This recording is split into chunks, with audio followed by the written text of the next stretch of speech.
ఢిల్లీలో KC వేణుగోపాల్తో CM Revanth Reddy, Bhatti, Vikramarka, అయితే మహేష్ కుమార్ గౌడ్, దీపాదాస్ మున్షి, మరికొందరు ఎంపీలు భేటీ అయ్యారు. ఆ భేటీ తర్వాత భట్టి మాట్లాడుతున్నారు. ఇప్పుడు ఆ లైవ్ చూద్దాం.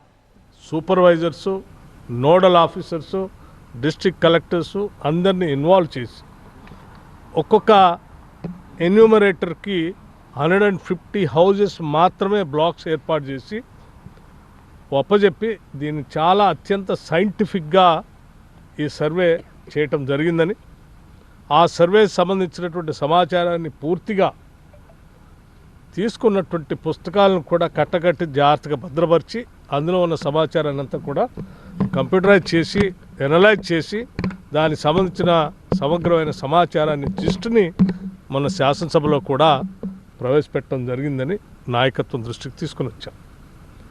అట్లాగే దశాబ్దాలుగా కేటగరైజేషన్ పైన కూడా, ఎస్సీ కేటగరైజేషన్ పైన కూడా సుప్రీంకోర్టు ఇచ్చినటువంటి ఆదేశాల మేరకు రాష్ట్ర ప్రభుత్వం ఒక సబ్ కమిటీని వేసి, సబ్ కమిటీ ద్వారా జ్యుడిషియల్ ఎంక్వైరీ కమిషన్ కూడా వేసి, ఆ జ్యుడిషియల్ ఎంక్వైరీ కమిషన్ ఇచ్చినటువంటి రిపోర్ట్ని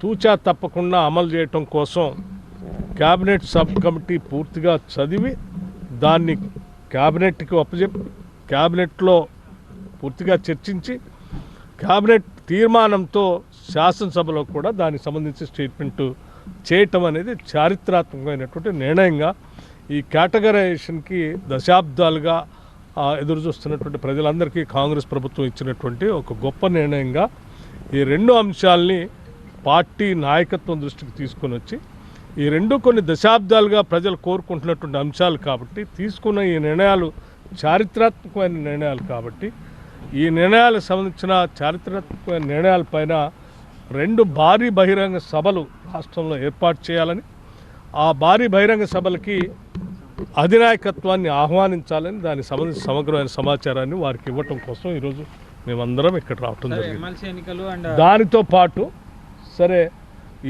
ఈ సమాచారంతో పాటు అట్లాగే మేము చేస్తున్నటువంటి అనేక సంక్షేమ కార్యక్రమాలు, గ్యారంటీస్ సంబంధించి కానీ, రైతు భరోసాకు సంబంధించి కానీ, మిగతా కార్యక్రమాలు కూడా వారికి వివరించి, అట్లాగే రాష్ట్ర కాంగ్రెస్ కమిటీకి సంబంధించిన కార్యవర్గ సమావేశం గురించి కూడా చర్చించాం. కొద్ది రోజుల్లో తిరిగి వారు ప్రపోజల్ తయారు చేసి సబ్మిట్ చేయమన్నా దాని గురించి కూడా.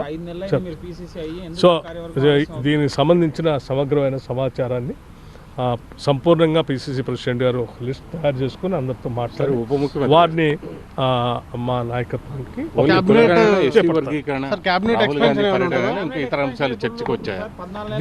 ఈ రెండు కూడా చాలా చారిత్రాత్మకమైన నిర్ణయాలు. ఇది బహుశా ఈ దేశంలో ఏ రాష్ట్రంలో కూడా ఇంత సైంటిఫిక్గా సోషియో ఎకనామిక్ కాస్ట్ సర్వే జరగలేదు. సో దాన్ని మొట్టమొదటిసారి రాష్ట్రంలో రాహుల్ గాంధీ గారు చెప్పినట్టుగా చాలా పకడ్బందీగా చేసినటువంటి నిర్ణయం నాయకత్వం దృష్టికి తీసుకురావటం కోసమే వాటన్నిటినీ ఇన్ఫర్మేషన్తో సహా ఇక్కడ రావటం, వారికి ఇవ్వటం కూడా జరిగింది. తప్పనిసరిగా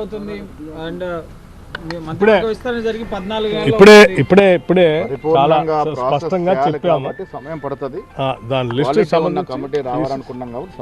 పిసిసి ప్రెసిడెంట్ గారు సమగ్రంగా అందరినీ చర్చించి వారు లిస్ట్ సబ్మిట్ చేస్తారు.